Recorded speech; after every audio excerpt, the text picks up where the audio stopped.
अस्सलाम नाज़रीन, मैं हूं मंसूर अली खान। अपने प्रोग्राम मेरे सवाल में आपको खुशामदीद कहूंगा। नाज़रीन, मुल्क में सियासत का महाज पूरी तरह गर्म है। ऑडियो लीक्स होने का एक नया दौर शुरू है।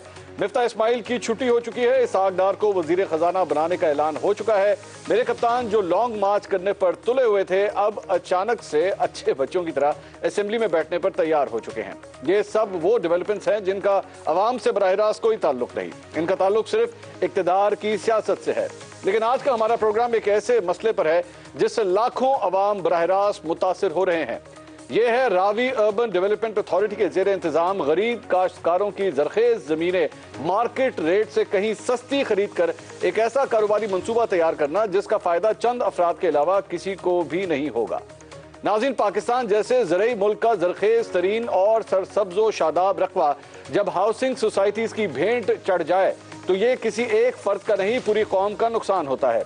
सब ज़रूरी ज़मीनों पर हमने हाउसिंग सोसाइटीज बना दी हैं। वो ज़मीनें जिनके सीने में बीज बोया जाता तो वो सोना उगलती थी, हमने उनके सीने में सीमेंट, सरिया और बजरी ठोक दी है। मुल्की मईशत को इस सूरत हाल का जो भी नुकसान हो, लेकिन इस पॉलिसी से गरीबों के जो हकूक पामाल किए जा रहे हैं उसे कम से कम अल्फाज में ना इंसाफी ही कहा जा सकता है। सुप्रीम कोर्ट बार के सदर एहसन भून इस हुकूमती रवैये पर क्या कहते हैं, सुनिएगा जरा। बेसिक चीज है कि जो अफेक्टीज हैं उनकी कॉम्पनसेशन क्या है। अनफॉर्चुनेट ये एक गवर्नमेंट का वतीरा बन गया है कि औने पौने में ज़मीनें जो हैं वो काश्तकारों की जो हैं वो ले लेते हैं और उसके बाद उससे खुद पैसे बनाते हैं। नाज़रीन, ये हकीकत है कि वाकई हमारी हुकूमतों ने यह वतीरा बना लिया है कि मफाद आमा के नाम पर अवामी हकूक पामाल किए जाएं।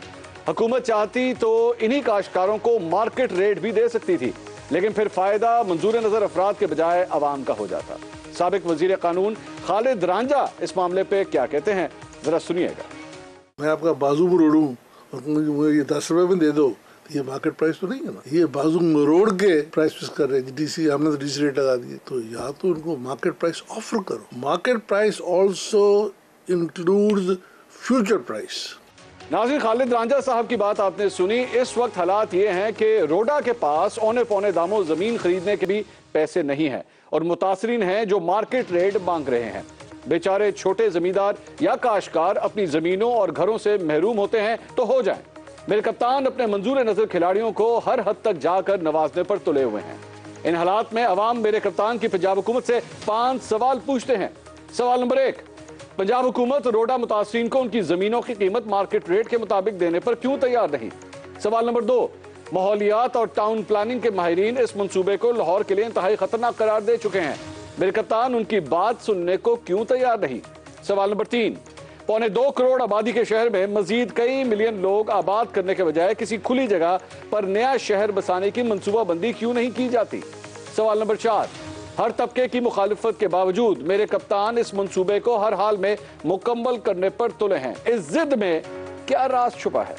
सवाल नंबर 5, वज़ीर आला पंजाब चौधरी परवेज इलाही को इस मंसूबे की तफसीलात से लाइल्म रखना क्यों जरूरी समझा जा रहा है। इस सारे मामले पे बात करेंगे। अपने पैनलिस्ट का इंट्रोडक्शन कराता हूँ।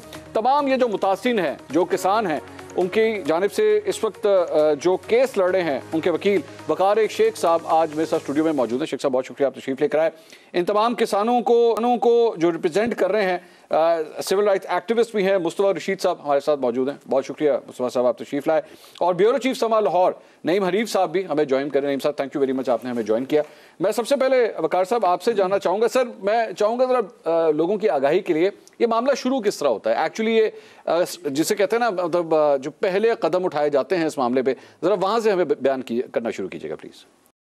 जी अस्सलाम वालेकुम, बहुत शुक्रिया। बुनियादी तौर पे ये जो सारा प्रोजेक्ट है, इसको कंसीव किया था लाहौर डेवलपमेंट अथॉरिटी ने इन द ईयर 2013। जब इसको 2013 में कंसीव किया तो जो लाहौर का जो मास्टर प्लान है, जिसको हम इंटीग्रेटेड मास्टर प्लान 2021 कहते हैं, उसके अंदर इन द ईयर 2016 एक बाउंड्री मार्क की गई कि this area is proposed for Ravi urban development authority project. ये उस वक्त अथॉरिटी तो नहीं थी, but it was Ravi urban development project था।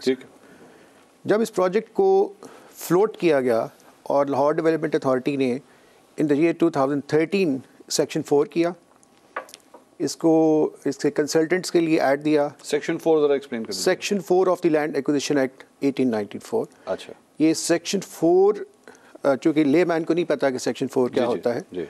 सेक्शन 4 बेसिकली एक इंटेंशन होती है किसी लैंड को एक्वायर करने की और उस लैंड का सर्वे करने की।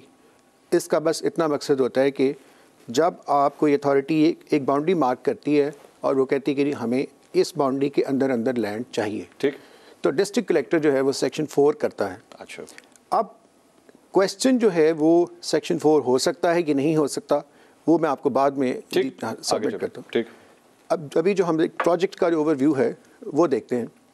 जब एक कंपनी को एंगेज किया गया इस सारे प्रोजेक्ट की फिजिबिलिटी के लिए, स्टडी के लिए, उस कंपनी का नाम था माइनहार्ट। ठीक है। माइनहार्ट कंपनी को जब ये टास्क दिया गया तो वो इस टास्क को in accordance with law fulfil नहीं कर सके, तो लाहौर डेवलपमेंट अथॉरिटी ने उनकी ब्लैक लिस्टिंग रिकमेंड कर दी। ओके। उसके बाद ये प्रोजेक्ट शेल्व हो गया।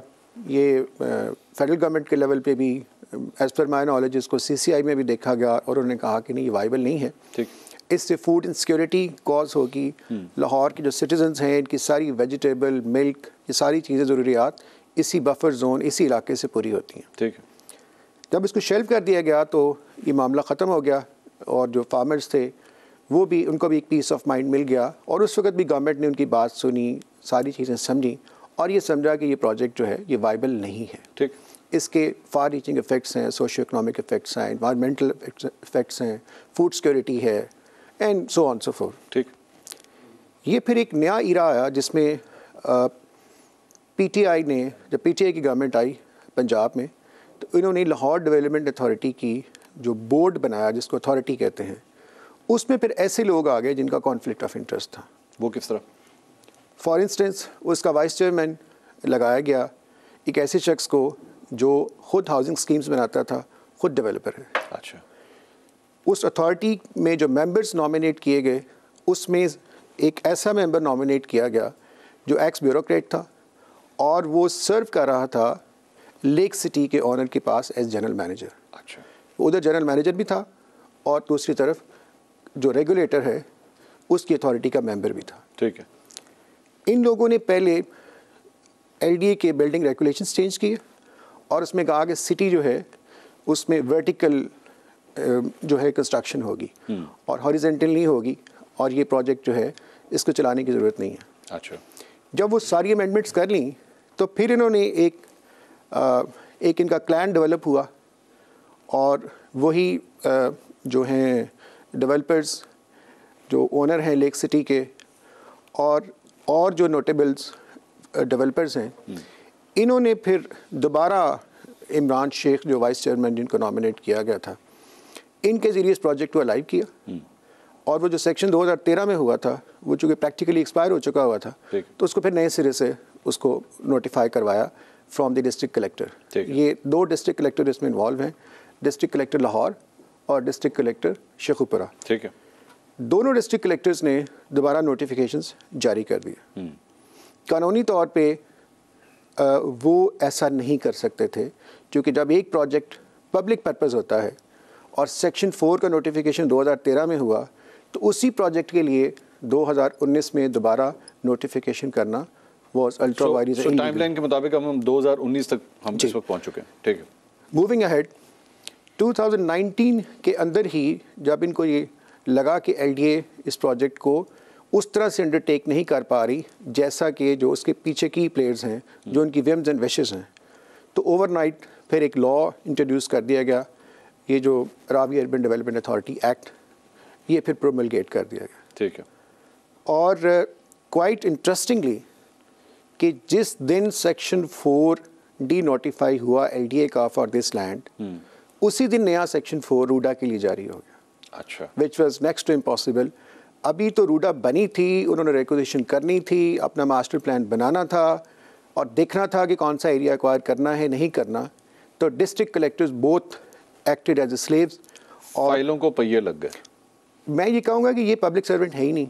अच्छा। ये अगर ये दोनों जो डिस्ट्रिक्ट कलेक्टर्स हैं, they did not act as a public servant. ठीक है। उन्होंने सिर्फ सर्वेंट का काम किया, पब्लिक सर्वेंट का काम नहीं किया। अच्छा। फिर जब ये सेक्शन 4 हुआ तो इसको बहुत फास्ट ट्रैक पे इसको प्रोसीड किया गया और विदाउट एनी लॉफुल एक्विजिशन और कोई उसके ऊपर प्रॉपर सर्वेज नहीं हुए, कुछ नहीं हुआ। अल्टीमेटली ये बात पहुंच गई अवार्ड तक। ठीक है। और इन बिटवीन लोग कोर्ट ऑफ लॉ के सामने चले गए और हाई कोर्ट में जाके बताया कि जनाब ये तो सारा प्रोजेक्ट ही एंटी मैं तो ये कहूँगा कि ये एंटी स्टेट भी है। अच्छा। इसलिए एंटी स्टेट है कि इसमें स्टेट ने जिन अवामिल को मद्देनज़र रखना था और जिन चीज़ों को देखना था वो नहीं की, तो अल्टीमेटली इसमें स्टेट के जब सिटीजन का नुकसान है तो वो नुकसान स्टेट का भी है। ये शेख साहब हम कितनी ज़मीन की बात कर रहे हैं अप्रॉक्सीमेटली? ये ज़मीन आप इसका क्वांटम सुनेंगे तो ये it is unprecedented. I have never heard such kind of acquisition. ये 1 लाख और करीबन 7,000 एकड़ जगह है। 1 लाख एकड़ से मुराद तकरीबन मेरे ख्याल में कोई 80,000 नहीं, मैं उसको कनाल में अगर कन्वर्ट करें कोई 8 लाख कनाल तकरीबन। जी, वो 8 लाख कनाल हो जाएंगे। 8 लाख कनाल का ये प्रोजेक्ट है। जी जी। अच्छा, अब आप देखें कि जब इस प्रोजेक्ट को ऑनरेबल हाई कोर्ट के सामने जब ये मैटर चला और फिर वहाँ पे इसको डिफरेंट एस्पेक्ट्स इसके देखे गए और अल्टीमेटली उस पर फिर एक जजमेंट उन्होंने 21/12/2021 को एक जजमेंट रेंडर फरमा दी और उसमें उन्होंने इस एक्विजिशन को अल्ट्रा वाइज डिक्लेयर कर दिया। जो हमारा जो पुराना फरसूदा लॉ है लैंड एक्विजिशन एक्ट, उसको भी उन्होंने अल्ट्रा वाइज डिक्लेयर किया और ये कहा कि इस लॉ को अब अमेंड करने की ज़रूरत है। ठीक है, ठीक है। और अब इस तरह से ये प्रोसेस चला। हाँ। फिर गवर्नमेंट इस ऑर्डर के अगेंस्ट अपील में गई before honourable supreme court of Pakistan. उन्होंने इस जजमेंट को सस्पेंड फरमा के साथ ये कह दिया कि जिस ज़मीन का आपने कब्ज़ा नहीं लिया वो आप कब्ज़ा नहीं लेंगे। लाइकवाइज आप ज़मीन की जो साख्त है उसको चेंज नहीं करेंगे और जो इंडिपेंडेंट जो कंसल्टेंट्स हैं उनसे जो इसकी इन्वायरमेंट से रिलेटेड रिपोर्ट्स आनी हैं वो जब तक अंडरटेक नहीं होगी आप फर्दर प्रोग्रेस नहीं करेंगे। अच्छा। लेकिन मौका पे अनफॉर्चुनेटली अब जो नए डिप्टी कमिश्नर साहबान हैं, ख़ासतौर पे डिप्टी कमिश्नर शेखुपुरा, उन्होंने ख़ुद अपने असिस्टेंट कमिश्नर के ज़रिए पुलिस को ऑन बोर्ड लेके और फार्मर्स से उनकी जो खड़ी फसलें हैं वो भी तबाह कर दी हैं। अच्छा। और उनसे ज़मीनें जो हैं वो छीनी जा रही हैं। हाँ। ताकि ये बता सकें कि जो इन्होंने फॉल्स स्टेटमेंट दी थी honourable supreme court of Pakistan के सामने कि 95% पोजीशन हमारे पास है। हाँ। ताकि हम ये प्रूव कर सकें कि ये पोजीशन हमारे पास, मेजॉरिटी हमारे पास आ चुकी हुई है ऑब्वियसली। और ऑन ग्राउंड रियलिटी कितना तकरीबन बनता है? आई डोंट थिंक सो कि ये 5-7% से ज़्यादा होगा। अच्छा। जो प्रैक्टिकली जो पोजीशन इनके पास था। लेकिन ये भी ज़हन में रखिएगा ये जो एक्विजिशन हुई है ये 1,07,000 एकड़ में से 2,000 एकड़ की हुई है। अच्छा। बाकी जो है एक्विजिशन उसको अभी करना है। अच्छा। और सबसे बड़ी आप बदकिस्मती ये देखें कि इट इज़ अनप्रेसिडेंटेड कि इस प्रोजेक्ट का पर्पस क्या है, इसको किया क्यों जा रहा है कि हम 1,07,000 एकड़ को ग्रेजुअली रिजर्व करेंगे और जिस फार्मर की ज़मीन पे आप सेक्शन 4 का नोटिफिकेशन कर देंगे वो ज़मीन फिर आगे ट्रांसफ़र नहीं होती। लॉ प्रोहिबिट नहीं करता लेकिन प्रैक्टिकली रेवेन्यू वाले भी उसको ट्रांसफ़र नहीं करते। ज़रा इजाज़त दीजिएगा मुस्तफ़ा साहब, ये सारा जो मामला है आप इन किसानों के साथ इन टच भी रहते हैं, ये इस वक्त क्या सूरत हाल है? मतलब आपकी उनसे इंटरेक्शन होता है? तो सबसे पहले तो ये बताइएगा कि उनके क्या जज्बात हैं, क्या उन्होंने कोई इस पे एहतजाज किया है, क्या उन्होंने जाके हायर अथॉरिटी से रब्ता किया? कानूनी जंग तो ऑब्वियसली ये लड़ ही रहे हैं लेकिन वैसे उन्होंने कोई इसके ऊपर एक्टिविज्म क्या हुआ है अभी तक? बिस्मिल्लाहिर्रहमानिर्रहीम। मैं शुक्रिया अदा करता हूँ मंसूर साहब आपका और समा का कि आज किसानों की नुमाइंदगी करने के लिए मुझे आपने यहाँ बुलाया है। आपके क्वेश्चन के मुताबिक इसी तरह है, ये हमारा माशी कत्ल है। हम मर चुके हैं। 10 लाख अफराद इस रावी रिवर प्रोजेक्ट से इमरान खान साहब की गलत पॉलिसीज़ की वजह से लाहौर के अंदर 10 लाख अफराद जो है मुतासर होंगे। गरीब तो गरीब जिसका 1 एकड़ ज़मीन है, 1 कनाल ज़मीन है, 10 कनाल ज़मीन है, गरीबों के साथ मिडिल क्लास मुझ जैसे किसान जिनकी ज़मीनें हैं, और उसके बाद अमीर लोग। यहाँ जर्नैलों की ज़मीनें भी हैं, यहाँ जजेस की ज़मीनें भी हैं, यहाँ बड़े बड़े ब्यूरोक्रेट्स की ज़मीनें भी हैं और बड़े बड़े ज़मींदार भी हैं जिसकी 20 मरबे हैं। सब के सब इस कानून की जर में आए हैं और सभी ये सोच रहे हैं, रो रहे हैं, मर रहे हैं।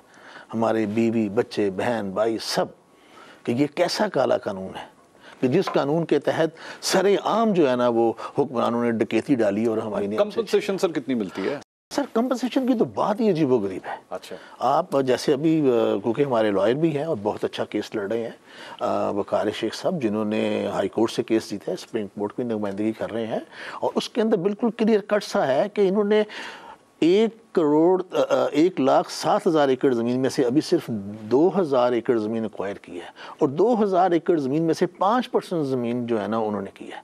और अगर आप सुनेंगे तो 1475 रुपया पर मरला रेट है हमारी उस ज़मीन का। अच्छा, जो इन्होंने एक्वायर की है। ये एक बर्गर जो है ना लाहौर में हम खा लें तो हमारा मरले की ज़मीन का रेट ये है। और अगर आप दूसरी तरफ जाएं, हम किसान लोग जो हैं वहाँ जो हैं वो एक मिनट, मरले का दोबारा रेट बताएं। जो मरले का रेट उन्होंने निकाला है ना दरिया के साथ साथ और अंदर, 1475 रुपया पर मरला रेट है जो सरकार ने मुकर्रर किया है। 1475 रुपए जी पर मरला। वो ले लें, जो लेना चाहते हैं ले लें, जो नहीं लेना चाहते वो डीसी साहब के पैसे जमा हो जाएंगे। और वो उन्होंने जैली इंतकालात किए हैं। वकार साहब ने अपनी गुफ्तगू में जो कहा है कि सुप्रीम कोर्ट के ऑर्डर के बावजूद उन्होंने जैली इंतकाल करके कब्जा कर रहे हैं और वो पोजेशन ले रहे हैं। अच्छा। हम लोगों ने तो ज़मीनें बेची ही नहीं है। अच्छा। हम तो 99% लोग गवर्नमेंट के इस एक्ट के बिल्कुल अगेंस्ट हैं। अच्छा। हम अपनी ज़मीनें किसी कीमत पे भी गवर्नमेंट को नहीं देना चाहते, क्योंकि ये वेलफेयर प्रोजेक्ट नहीं है। अगर साबका हुक्मरान वज़ीर-ए-आज़म इमरान खान साहब और मौजूदा हुक्मरान सारे हमारी ज़मीनें हड़प करके लैंड माफी को देना चाहते हैं, तो इससे अच्छा तो ये है कि हमसे ज़मीनें ले लें और इस मुल्क का पूरा कर्जा उतार दें। अच्छा। हम तैयार हैं, कालाबाग डैम बना लें। लेकिन ये तो कोई बात ना हुई कि हमारे अबावजुदात की 100 साल से चलने वाली ज़मीनों के ऊपर एक काले कानून, ईस्ट इंडिया कंपनी का कानून उठाएं और हमारी आंखों के सामने हमारे घर गिराएं, हमारे डेरे गिराएं, हमारी ज़मीनें छीन लें और लैंड माफिया को बड़े बड़े प्लाजा बनाने के। नहीं हनीफ साहब, ये जो गुफ्तगू अभी तक आपने भी सुनी है और मैंने भी सुनी है, इमरान खान साहब के मैं जो बयानात देख रहा हूँ वो तो इस प्रोजेक्ट के अंदर बड़ा एक अपना इंटरेस्ट ले रहे हैं सारी चीज़ के अंदर। मैं बड़ा हैरान हुआ कि एक्चुअली पिछले दिनों इन्होंने इस प्रोजेक्ट से मुतालिक ट्वीट भी किया। ये मैंने अनप्रेसिडेंटेड देखा कि एक सियासतदान जो है वो कभी किसी प्रॉपर्टी प्रोजेक्ट के हवाले से इस तरह बैठ के ट्वीट करे। खान साहब का माशाल्लाह बड़ा इंटरेस्ट है इस चीज़ के अंदर।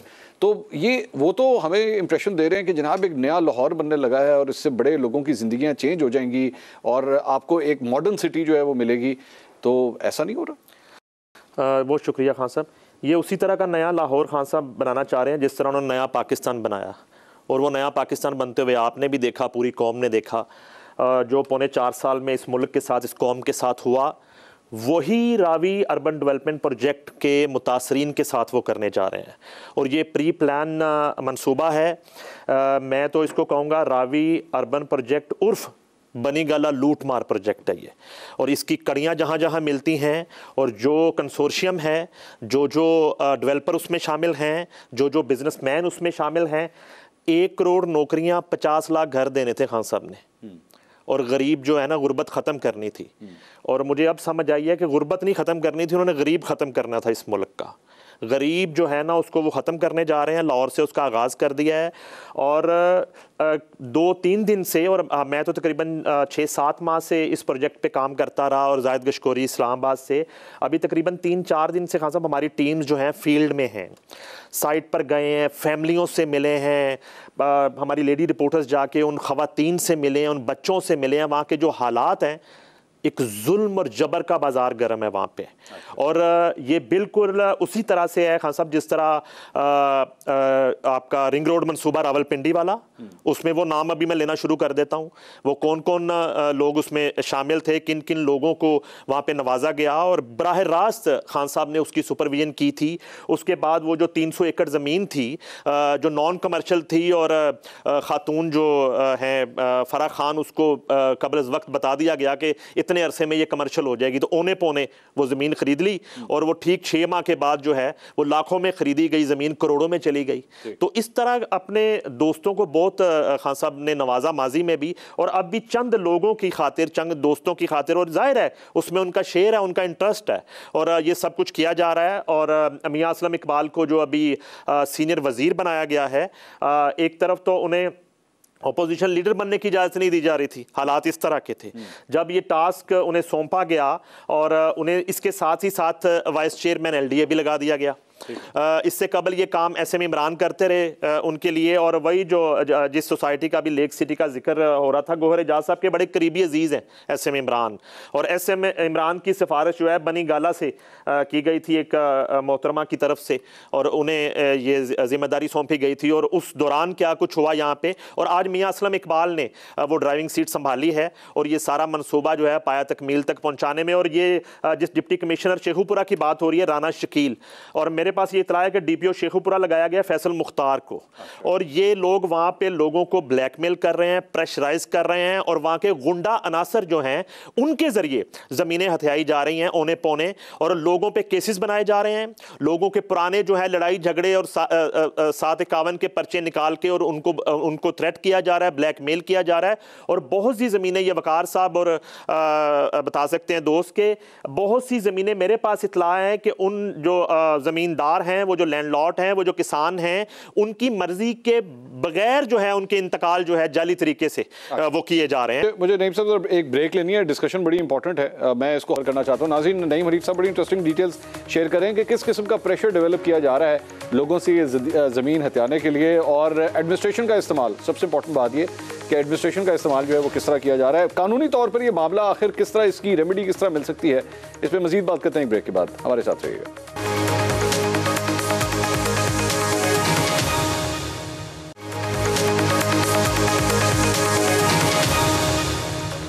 नाज़रीन, वेलकम बैक आफ्टर ब्रेक। हम रावी अर्बन प्रोजेक्ट के हवाले से गुफ्तगू कर रहे हैं। इस प्रोजेक्ट को कामयाब बनाने के लिए क्या क्या कुछ किया जा रहा है, ज़मीनें हथियाने का सिलसिला आखिर किस तरह जारी है, इसी के ऊपर हम बात कर रहे हैं। वकार शेख साहब, ये बताइएगा कि इस वक्त कोर्ट के अंदर जो आप केस लड़ रहे हैं, आपकी वहाँ पे प्ली क्या है, आप क्या डिमांड कर रहे हैं? क्या जिस तरह इन्होंने बताया कि 1300 कितना आपने फरमाया, 1300 जो पर मरला रेट ऑफर किया जा रहा है, 1475 सॉरी, तो 1475 का रेट बढ़ाने के लिए आपकी प्ली है, इस प्रोजेक्ट को बंद करवाने के लिए आपकी प्ली है, आपकी प्ली बेसिकली क्या है?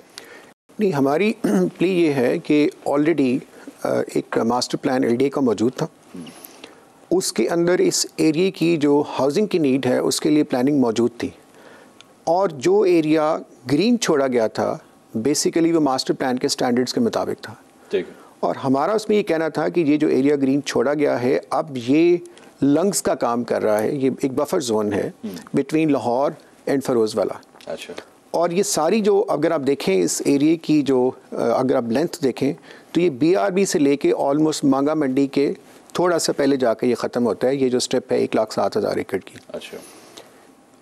इसमें हमारी ये इस्तदा थी फार्मर्स की पर्टिकुलरली कि आप इस ज़मीन को ग्रीन का स्टेटस जो है वो इससे ना चेंज करें और इसको ग्रीन के तौर पे ही इस्तेमाल होने दें। देखिए, एक फार्मर है, गवर्नमेंट उसको क्या देती है? कुछ नहीं देती। अगर एक 4 एकड़ का 5 एकड़ का फार्मर है तो वो उन 4-5 एकड़ में से साल में 3 सीजन्स उसको मिल जाते हैं ऑलमोस्ट। वो 3 दफ़ा वेजिटेबल उगा के वो लाहौर की मंडी में ले आता है और वहाँ पे उसको सेल कर देता है। ठीक है। वहाँ पे वो अपना छोटा मोटा कोई मवेशी पालता है। तो फार्मर्स जो हैं उनकी जो इकोनॉमिक अगर आप पोजीशन देखें तो ये मैं समझता हूँ कि ये उनका सोशल मर्डर है। वो इसलिए है कि मैं आपको वो जज्बात बयान नहीं कर सकता जो वो बेचारे आके कोर्ट्स में आके हेयरिंग्स के बाद या पहले बताते थे। वो कहते थे जी हमारी जवान बच्चियाँ हैं, ये जो हमें कंपनसेशन दे रहे हैं, इतनी कंपनसेशन के बाद तो हमें ये 4 एकड़ जो हमसे छीन रहे हैं, इसके बाद तो हमें 1 एकड़ जगह भी नहीं मिलेगी। और जो 1 एकड़ जगह अगर कहीं मिलेगी भी तो वो लाहौर से बहुत दूर होगी और वहाँ पे हम वेजिटेबल ग्रो करके हम उसको मंडी तक भी नहीं ले जा सकते, क्योंकि उसकी कॉस्ट, ये सारी चीज़ें जो हैं वो मैटर करती हैं। तो मैं समझता हूँ कि कॉन्स्टिट्यूशन ऑफ पाकिस्तान जो बात करता है डिग्निटी ऑफ पर्सन की, राइट ऑफ लाइफ की बात करता है, वो टोटली उसको नज़रअंदाज किया गया है just to watch the vested interest of few persons. अच्छा। सेकेंडली अगर आप देखें तो स्मॉग का अगर आप टेबल देखें पिछले 3-4 सालों में जी, तो स्मॉग का टेबल जो है पाकिस्तान में ख़ास तौर पे सिटी ऑफ लाहौर जो है, इसमें ऐसा हर साल हो रहा है कि इसमें स्मॉग का जो लेवल है, एयर पोल्यूशन का जो लेवल है, वो पीक पे चला जाता है जी। उसमें ह्यूमन बींग्स का सर्वाइव करना जो है that is a big question mark. अब ये कहाँ की अक्लमंदी है कि आप सिटी ऑफ लाहौर, जिसमें बेतहाशा भी स्कीमें जो हैं वो अनफिल्ड हैं, नया मास्टर प्लान बन रहा है और आप एक ऐसे एरिए को आप कन्वर्ट करने जा रहे हैं इनटू कंक्रीट कि जिसके बाद फिर पोल्यूशन जो है वो इतना बड़ा मॉन्स्टर बन जाएगा कि वो आपसे कंट्रोल नहीं हो सकेगा। उसमें हमने ये भी क्वेश्चन रेज़ किया कि क्या जो सिटी ऑफ लाहौर है इसमें जो इन्वायरमेंट के स्टैंडर्ड्स हैं, इसमें जो लोगों के लिविंग स्टैंडर्ड्स हैं, क्या आपने सबको साफ़ पानी दे दिया है? क्या आपने सबको अच्छा सीवरेज सिस्टम दे दिया है? आप लाहौर को तो कैटर कर नहीं पा रहे और चंद डेवलपर्स को नवाजने के लिए फॉरेन इन्वेस्टमेंट के नाम पे मुझे अभी तक मैं नहीं जान सका कि मुझे मेरे क्लाइंट्स ने ऐसी कोई इतला नहीं दी कि कोई फॉरेन इन्वेस्टर इस प्रोजेक्ट में आया है या किसी ने बिड किया। मुस्तफा साहब, अब जाहिर बात है इस चीज़ का आखिर कोई हल तो भी आपके ज़हन में होगा ना। एक तो आप लोग ठीक है अपना केस तो लड़ रहे हैं, लेकिन अगर फॉर एग्जांपल इस चीज़ को रिजॉल्व करने के लिए क्या ये कहा जा सकता है कि अगर आप लोगों को कहीं और ज़मीन दे दी जाए, हुकूमत दे दे, तब इशू रिजॉल्व होता है या नहीं होता? नहीं होता। क्यों? अच्छा, हमारी अबाउजात की ज़मीनें छीन के कानून की ओर में वो इन लैंड माफिया को क्यों दिए जाए? गवर्नमेंट वाज़ेह तौर पे ऐसा प्लान तैयार करे जो गवर्नमेंट की जिम्मेदारी है। ये जो हमारे वोटों से जीत के MNA MP, मेरे भाई भी मिनिस्टर हैं, ये असलम इकबाल टाइप जैसे जो आपके भाई मिनिस्टर मियाँ महमूद रशीद साहब पहले हाउसिंग मिनिस्टर रहे हैं, इसी प्रोजेक्ट में रहे हैं, उनसे भी मेरी अक्सर डिस्कशन होती रहती है। वो क्या कहते हैं? खामोश है। मैं तो हैरान परेशान हूँ अपने पॉलिटिकल लीडर्स के ऊपर, सारे, चाहे वो PTI में है, चाहे वो नून लीग में है, और उससे बड़ा तो मुझे हैरान को मुझे इमरान खान के साथ भी कई साल काम करने का मौका मिला है। मैंने इससे ज़्यादा नाअहल वज़ीर आज़म पाकिस्तान की हिस्ट्री में नहीं। तो बिलियन ट्री प्रोजेक्ट की बात करते हैं, एनवायरनमेंट के हवाले से, मैं नाअहल हुक्मरान कह रहा हूँ, नाअहल हुक्मरान। आप अगर बिलियन ट्रीज की बात करते हैं तो जब ये प्रोजेक्ट होगा तो आप इमेजिन करेंगे जो पहले 2000 एकड़ जो एक्वायर ज़बरदस्ती किए जा रहे हैं उसमें जो है वो थाउजेंड्स ऑफ ट्रीज जो है वो कट होंगे जब हम सारा जो कंक्रीट जब लगेगा। लेकिन सबसे बड़ा चैलेंज जो है इस वक्त वो है, फार्मर्स की सर्वाइवल तो अपनी जगह पे है ही, उससे बड़ा चैलेंज मुझे आपको है। हम सिटीजन ऑफ लाहौर हैं, हम कैसे सर्वाइव करेंगे? हम तो इस जो एयर इंडेक्स जो है, इस एयर इंडेक्स पे तो हम सर्वाइव ही नहीं कर सकते। It is polluting day by day. लेकिन और जो ये बात कर रहे थे मुस्तफा साहब रिगार्डिंग दी कंपनसेशन, तो कंपनसेशन का जो फार्मूला है उसको डिटरमिन करने का वो 1894 वाले लॉ का फार्मूला आज कैसे लगाया जा सकता है? जब स्टेट ने अपनी लैंड सेल करनी होती है, ऑक्शन करनी होती है, तो उसकी रिजर्व प्राइस फिक्स करवाई जाती है। कोई जो अप्रूव्ड एवेलुएटर्स हैं उनसे पूछा जाता है कि इसकी what can be the minimum price और what can be the maximum price. लेकिन जहाँ बात आती है कॉमन सिटीज़न की, नॉर्मल सिटीज़न की, तो फिर वो कहते हैं कि जी इसमें प्राइस कम से कम रखें ताकि गवर्नमेंट ज़्यादा से ज़्यादा लैंड जो है वो कर सके। नहीं मुनीफ साहब, ये सर इस सारे मामले के जो आप सारी डिस्कशन सुन रहे हैं, आप खुद भी पॉलिटिक्स को बड़ी देर से कवर करते आए हैं। वो ये कह रहे हैं कि जिस मर्जी की हुकूमत हो इसको रोकने वाला कोई नहीं है। तो जब नून लीग की भी अभी बीच में हुकूमत थी, उन्होंने क्या इस मामले को रोका? एक बात आई रह गई थी, रोकेंगे हम लोग, अवाम रोकेगी। हाई कोर्ट का फैसला हमारे हक में है, सुप्रीम कोर्ट का फैसला हमारे हक में है। ये ब्यूरोक्रेसी और जो मौजूदा हुक्मरान है ये गलत कर रहे हैं। अवाम खड़े होंगे, हम खड़े होंगे, और हम किसी भी कीमत के ऊपर जो है ना अपनी ज़मीनें इनको इस तरह नहीं देंगे। नहीं साहब, ये जो डेवलपर्स की जिनकी बात कर रहे हैं उनके अपने भी आपको पता है कितने सियासी लिंक्स होते हैं, कौन रोकेगा सर इन्हें? ये बिल्कुल ऐसे ही है जैसे खान साहब जो हैं वो जहाद का नारा लगा के पुरअमन एहतजाज की कॉल देते हैं। मुझे आज तक ये नहीं समझ आई कि पुरअमन जहाद कौन सा होता है। इसी तरह साफ चली, शफाफ चली, और करप्शन के जितने रिकॉर्ड जो है PTI तोड़ने जा रही है इस मंसूबे में, और इससे कबल जो है अब तक जितने स्कैंडल सामने आ चुके हैं, वो एक मियाँ बीबी जो है मुल्क से बाहर बैठे हैं, उन्होंने कहा था एक हफ्ते में हम पाकिस्तान आके तमाम केसेस का सामना करेंगे। अभी तक वो पाकिस्तान नहीं आए। मैं आपको याद दिलवाना चाहता था। ये बिल्कुल एक खान साहब मिली भगत है। और ये कोई नवाजने का जो हम बात करते हैं, ये नवाजा नहीं जा रहा। इनमें बिल्कुल बराह रास्त चेयरमैन PTI का इंटरेस्ट है, और ये एक फंड रेजिंग का एक नया तरीका है। इस तरह लोगों के रोज़गार से खेल के 1 करोड़ नौकरियां दे नहीं सके, मुझे 1 करोड़ लोग बेरोज़गार करने जा रहे हैं वो। इससे कबल उनकी हुकूमत में जितनी बेरोज़गारी आई, जितनी महंगाई आई और जितनी बैड गवर्नेंस हमने देखी, और आज जो है वो 50 लाख घर तो नहीं बना रहे, मेरे पास इतला है, ये मुस्तफा रशीद साहब को ज़्यादा बेहतर पता होगा, 11,000 घर गिराए जा रहे हैं वहाँ पे, जो हमारे पास अभी तक डेटा है।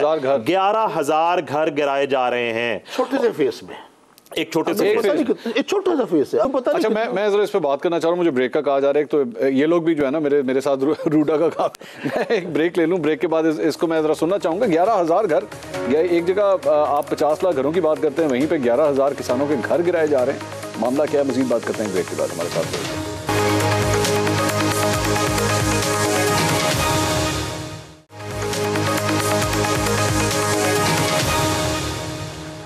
नाज़रीन, welcome back after the break. Break से पहले 11,000 घरों की बात हो रही है, 11,000 घर गिराए जा रहे हैं। नईम साहब, आप भी प्लीज जरा बताइएगा, ये 11,000 इतनी बड़ी तादाद?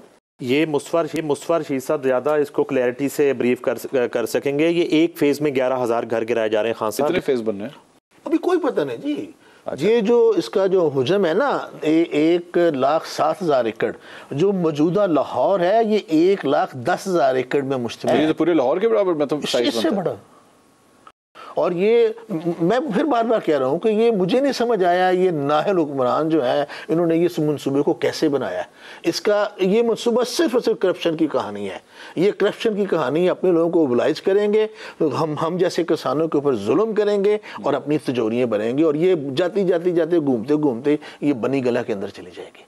असल स्टोरी ये है, ये मंसूबा ना बन सकता है, ना कोई इसको आगे लेके चल सकता है। हम किसान लोग अपनी ज़मीनें किसी भी कीमत के ऊपर, मैं हर फोरम पे कह रहा हूँ और अब फिर आपके फोरम पे भी कहता हूँ, मैं FIR कटवाना चाहता हूँ इमरान खान के ऊपर, और इमरान खान को इस रूडा केस के अंदर बाकायदा अदालत के कटहरे में लाना चाहिए कि उन्होंने इतना बड़ा जुल्म जो है, ये 10 लाख अफराद के ऊपर। नईम हनीफ साहब, इस वक्त तो पंजाब के वज़ीर आला तो परवेज़ इलाही साहब है ना, ये बात तो फिर उनको नोटिस में लानी चाहिए कि आखिर ये क्या हो रहा है। परवेज़ इलाही साहब नहीं इस मामले को रिजॉल्व कर सकते? परवेज़ इलाही साहब बिल्कुल डमी वज़ीर आला हैं, और पिछले तकरीबन एक हफ्ते से मंसूर साहब लाहौर में एक नया वज़ीर आला हाउस बन गया है। 90 शारा कायदे आज़म पे नया वज़ीर आला हाउस खुल गया है। उस वज़ीर आला हाउस के वज़ीर आला जो हैं वो मियाँ असलम इकबाल हैं। तमाम काबीना जो है वो उनको रिपोर्ट करती है, और इतनी जल्दी में है PTI का 90 शायरा वाला वज़ीर आला हाउस इतनी जल्दी में है कि तमाम मंसूबों को, इलीगल या लीगल मंसूबों को जल्द अज जल्द पाया तकमील तक पहुंचाना चाहते हैं, क्योंकि उन्हें लग रहा है कि पंजाब में उनकी हुकूमत ख़तरे में है। और चौधरी परवेज़ इलाही जो बज़ाहिर वज़ीर आला पंजाब हैं, वो बिल्कुल एक कठपुतली वज़ीर आला हैं, उन्हें बिल्कुल काम करने नहीं दिया जा रहा। और चौधरी परवेज़ इलाही से मैं ये तवक्को भी नहीं करता कि वो इस तरह के एक इलीगल प्रोजेक्ट पे, इस तरह के एक कातिल प्रोजेक्ट में उसका हिस्सा बनेंगे, उसको अलाउ करेंगे, और उसमें किसी भी तरह से उनका कोई रोल हो सकता है। आज तक की जो मेरी इतला है, चौधरी परवेज़ इलाही को बिल्कुल इस बावजूद इसके कि चौधरी मोहन्नस इलाही का ये पसंदीदा सब्जेक्ट है, मगर चौधरी परवेज़ इलाही साहब इससे दूर हैं। इससे कबल जो है, जिस तरह मैं पहले अर्ज कर रहा था, रावलपिंडी रिंग रोड मनसूबा जो था उसके अंदर जो कुछ हुआ, उसके बाद सराय आलमगीर सोसाइटीज़ के अंदर जो कुछ हुआ, और उसके बाद जो है वो डायमंड देने की जो बात आई, वो भी एक हाउसिंग सोसाइटी का मामला था, और उसकी NOCs के लिए और उसके कुछ लेटर्स के लिए जो मामला तय किए जा रहे थे, बिल्कुल कोई अबहाम नहीं है। मैं मुबैना का वर्ड यूज़ नहीं करता कभी भी, मेरे पास जो ऑथेंटिक इतला होती है वही मैं शेयर करता हूँ, वही मैं रिपोर्ट करता हूँ। मुझे किसी तरह का अबहाम नहीं है कि ये प्लानिंग बनी गाला में नहीं हुई, ये तमाम प्लान वहाँ पे तैयार हुआ। खान साहब जो आखिरी दौरा करके गए हैं लाहौर का, उसमें उन्होंने सीनियर वजीर मियां असलम इकबाल को बुलाया, और 2-3 और मामलात के अलावा, एक तो उन्होंने ऐड छपवाए तमाम पेपर्स में LDA के उससे प्लेटफॉर्म से, वो एक उनके जिम्मे टास्क सौंपा गया। उसके साथ ही साथ इस मंसूबे को फौरी तौर पर पाया तकमील तक पहुंचाने के लिए तमाम तर मशीनरी को बरूए कार लाया जा रहा है, लोगों को ब्लैकमेल किया जा रहा है, लोगों पर केसेस बनाए जा रहे हैं, लोगों को थ्रेट किया जा रहा है। और उसी तरह दूसरी तरफ ये जो मुतासरीन हैं, ये एक इतनी मजबूत स्ट्रेंथ और ताकत बनते जा रहे हैं कि मैं मुस्तफा रशीद साहब की बात से 100% इत्तेफाक करता हूं। पिछले कुछ दिन से हम लोग फील्ड में हैं, हम लोग साइट पे गए हैं, लोगों से मिले हैं, फैमिली से मिले हैं और किसानों से मिले हैं और मुतासरीन से मिले हैं। खान साहब वो इमरान खान को ये मंसूबा नहीं बनने देंगे, किसी सूरत नहीं करने। ये वकार साहब, ये last question of the programme, ये जो कुछ भी मामला है इसके अंदर रेमेडी के प्लेटफॉर्म्स जो हैं वो सिर्फ इस वक्त कोर्ट है, या इस मामले के अंदर नैब या वफाकी हुकूमत भी कोई अपना किरदार अदा कर सकती है इस मामले? क्योंकि look at the scale, I mean मैं 1 लाख एकड़। देखिए, इसमें ऑब्वियसली मैटर अब पेंडिंग है before the honourable supreme court of Pakistan. ये सारे अवामिल, इसमें इन्वायरमेंट, कंस्ट्रक्शन, लोगों का लैंडलेस होना और जो भी इसके सोशो इकनॉमिक ऑफ शूट्स हैं वो सारे के सारे वहाँ पे, जो लीगल एस्पेक्ट्स हैं वो सारे वहाँ पे उनके सामने हैं और वो डिस्कस होंगे। लेकिन बेसिक क्वेश्चन जो है वो जो वॉइस इस जजमेंट में रेज़ की गई है, इसमें जो वर्डिक्ट दिया गया है वो ये दिया गया है कि ये जो लैंड एक्विजिशन एक्ट है ये भी एक ड्रैकोनियन लॉ है और इस लॉ को भी अमेंड करने की ज़रूरत है और उसमें रोल प्रोविंशियल गवर्नमेंट और फेडरल गवर्नमेंट दोनों को अपना रोल अदा करना चाहिए, चूँकि हमारे नेबरिंग कंट्री में इस तरह से लैंड एक्वायर नहीं होती। अच्छा, वहाँ पे जहाँ लैंड एक्वायर होनी होती है वहाँ लोकल गवर्नमेंट का रोल है, कम्युनिटी डिसाइड करती है, उस पर ड्यू डेलिब्रेशन होती है। हमारे यहाँ डिस्ट्रिक्ट कलेक्टर को एक हुक्म जाता है और वो अगले दिन सेक्शन 4 जो है विदाउट अप्लाइंग हिज माइंड वो सेक्शन 4 कर देता है। मेरी और आपकी जो टैक्स मनी है उसमें से 5 बिलियन रुपीस उठा के रूडा को दिए गए इनिशियली एज ए लोन। उसको भी कोर्ट ने कहा है कि ये इलीगल है, अनलॉफुल है। अच्छा, आप पब्लिक मनी जो है वो नहीं इस्तेमाल कर सकते, टैक्स मनी, इस तरह के किसी प्रोजेक्ट के लिए जिसका पर्पस पब्लिक नहीं है। ये कमर्शियल प्रोजेक्ट है, इसकी जो RFP है वो भी कमर्शियल है। अच्छा, यहाँ पे जो बनने जा रहा है वो भी प्राइवेट डेवलपर्स कर रहे हैं, वो भी कमर्शियल है। ठीक है। तो ये बेसिकली लैंड एक्विजिशन एक्ट का ये अब्यूज़ ऑफ लॉ है, जिसको कोर्ट ने जिसके ऊपर वर्डिक्ट दिया है कि ये अब्यूज़ ऑफ लॉ भी नहीं चल सकता। बहुत बहुत शुक्रिया आपका वकार शेख साहब, मुस्तफा रशीद साहब, आपका भी। नाज़रीन, ये गुफ्तगू आपने सुनी। प्रोग्राम में हमने इस सारे मामले को हर एंगल से हमने कवर किया है। प्रोग्राम के आखिर में मैं दावत देना चाहूँगा पाकिस्तान तहरीक इंसाफ से मियाँ असलम इकबाल साहब या पाकिस्तान तहरीक इंसाफ के कोई और रिप्रेजेंटेटिव अगर अपना पॉइंट ऑफ व्यू देना चाहते हैं तो हमारा प्लेटफॉर्म हाजिर है। रोडा के कोई तर्जुमान अगर आना चाहते हैं और आके अपना पॉइंट ऑफ व्यू देना चाहते हैं उसके लिए भी हम हाजिर हैं, क्योंकि यहाँ पे मौका सबको मिलेगा और सब आके अपना पॉइंट ऑफ व्यू जो है वो इस केस से रिलेटेड दे सकते हैं। लेकिन जाते जाते एक बात हम आपको बता दें कि नईम हनीफ साहब जिस तरह अपनी टीम के साथ इस वक्त इस मामले को कवर कर रहे हैं और इन्वेस्टिगेटिव रिपोर्टिंग कर रहे हैं, ये सिलसिला जारी रहेगा। हम इस सिलसिले में किसानों के साथ खड़ा होना पसंद करेंगे, ना कि ऐसे अफराद के साथ जो इन किसानों की ज़मीनें हत्या के अपनी हाउसिंग सोसाइटीज़ वहाँ पर बनाने का इरादा रखते हैं। इंशाल्लाह अगले हफ्ते दोबारा मुलाकात होगी। अल्लाह हाफ़िज़।